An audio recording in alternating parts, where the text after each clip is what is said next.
你有没有想过，我们日常生活中到处可见、时常被我们踩着的石头是从哪里来的？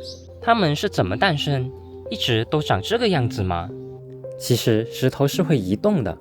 我们之所以觉得石头看起来不会动，是因为石头与人类的时间感完全不同。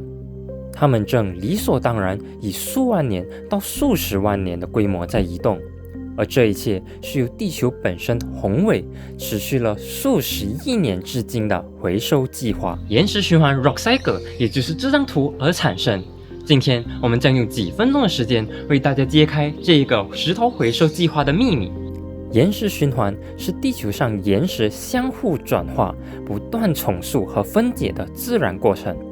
它没有起点和终点，是由地球内部的能量即热量和外部能量风、水、冰等等共同驱动的。而且这是一个永不停歇的，一直在塑造着我们所熟悉地貌的循环。在这个循环中，我们主要可以分出3大种石头类型。第一种，岩浆或熔岩形成的火成岩 （igneous rock）， 最常见的就有玄武岩 （basalt）、花岗岩 （granite） 等等。第二种，碎石和沙等形成的沉积岩 （sedimentary rocks）， 主要包括石灰岩 （limestone）、砂岩 （sandstone） 等等。第三种，高温高压作用形成的变质岩 （metamorphic rocks）。例子呢，就有石灰岩 limestone 转化成大理岩 marble， 花岗岩 granite 转化成片麻岩 gneiss 等等。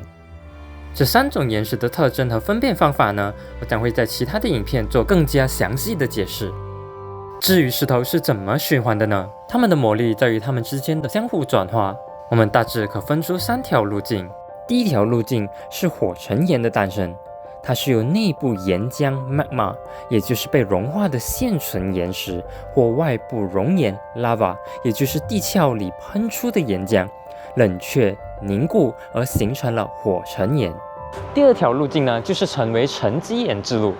任何的岩石呢被暴露在地表后，它们都会经历一定程度的风化 weathering 和侵蚀 erosions。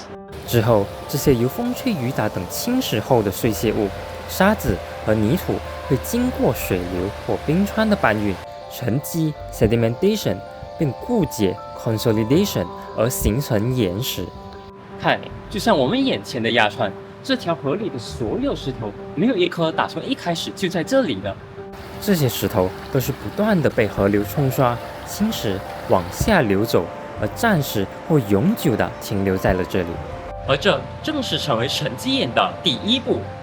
第3条路径是变质岩的转变，它是现有岩石、沉积岩、火成岩或是变质岩受板块移动牵连埋入地下深处后，被逐渐提升的高温，大约高于摄氏150至200度，和高压大约1800以上的烤制和挤压，而造成内部物理和化学性质变化形成的岩石。但是如果变质岩的温度持续升高，它就会融回岩浆，重新开始循环。这个循环不仅仅是地质学的一个概念，它对我们的生活呢至关重要。许多有价值的金属、矿物、宝石，甚至建筑材料，都源自于这一个循环里的某一个特定阶段。就比如说我身后的这一座京都御苑，他们用的石材、砂石都源自这一个宏伟的循环。岩石循环也可以作为地球历史的一个记录仪。沉积岩中，因为其层理特征，且多数形成于相较低温低压区域，受到的破坏较小，因此容易保留化石。这使得它们成为了地球生命和气候历史的宝贵档案。山脉的隆起、峡谷的形成、沙滩的出现，也都是岩石循环的直接结果。它正长年累月不断地重塑着我们地球的表面。看吧，所以我们脚下的岩石土地其实是一个活跃的、有生命的循环系统。岩石循环不仅确保了地球资源的可持续性，它更塑造了地球上的多样地貌。